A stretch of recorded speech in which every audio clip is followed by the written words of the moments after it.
David had always been an observer of life, not a participant. While his friends went out, partied, and shared pictures of happy relationships, he preferred the quiet corner of a cafe with his sketchbook. His world existed in pencil lines and shades of gray. To him, people were easiest to understand when they were still on paper. Yet, there was one mystery he couldn't explain. For months, he had been sketching the same face, a girl with soft eyes, gentle lips, and a smile that seemed to hide 1,000 secrets. He never knew her, had never seen her, but every time he picked up his pencil, her face appeared. She became his muse, his dream, and his silent companion. "Who are you?" he whispered one night, staring at her unfinished portrait. Of course, no answer came. It was an ordinary Saturday afternoon when fate intervened. David sat in his usual spot by the cafe window, sketching as the rain tapped against the glass. The cafe bell chimed, and he looked up absent-mindedly. His heart skipped. A young woman walked in, brushing raindrops from her hair. She looked around, searching for a seat, and then, there she was. The girl from his sketches. Every detail was perfect, her eyes, her smile, even the way she tucked her hair behind her ear. David froze, pencil trembling in his hand. It felt impossible, like the universe had pulled a character from his imagination and placed her in front of him. She caught him staring. He quickly looked down, cheeks burning. But fate wasn't done yet. The cafe was full, and the only empty seat was across from him. "Excuse me," she said softly. "Is this seat taken?" David shook his head, unable to form words. She smiled and sat down. For a few minutes, silence hung between them. David sketched nervously, stealing glances. Finally, she leaned forward. "Are you an artist?" "Sort of," he replied. "Just a hobby." She looked at the sketchbook and gasped. "That's me." David's heart raced. He had left her face unfinished on the page. He wanted to disappear, but she didn't look angry. Instead, her eyes sparkled with curiosity. "You've drawn me before?" she asked. It's complicated," David stammered. "I never met you before today. I don't know why I kept drawing your face." The girl studied him for a long moment. Then, she smiled. "Well, maybe destiny wanted us to meet." Her name was Sarah. From that day on, they kept meeting.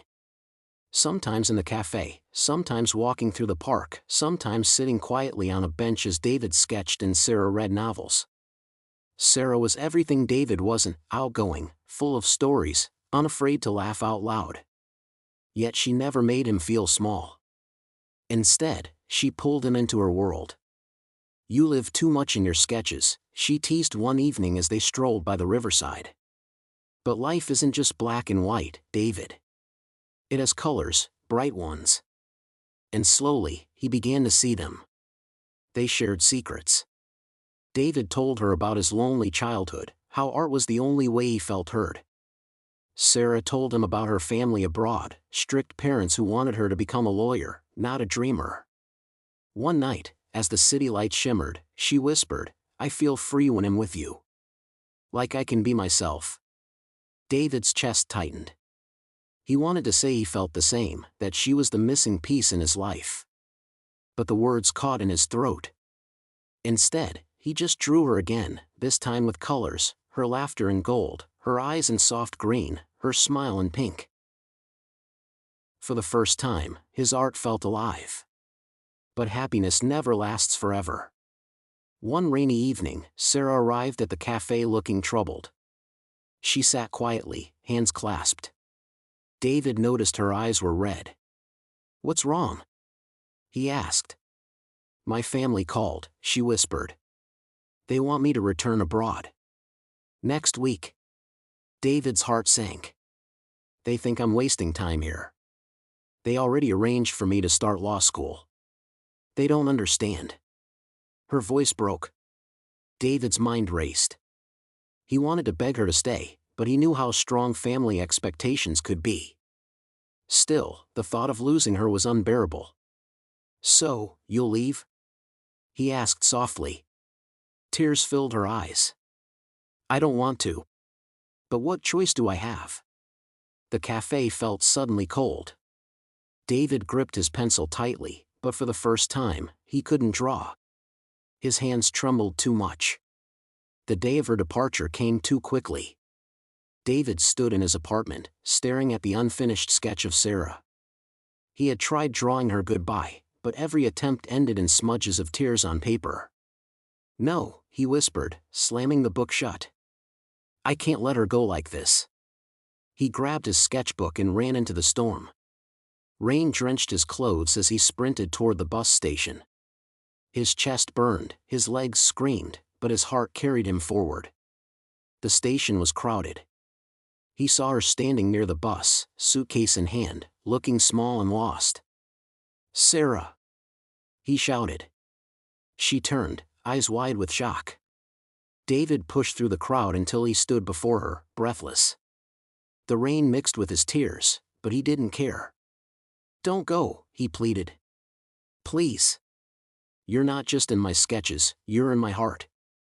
I don't know how or why fate brought us together, but I know I can't lose you now.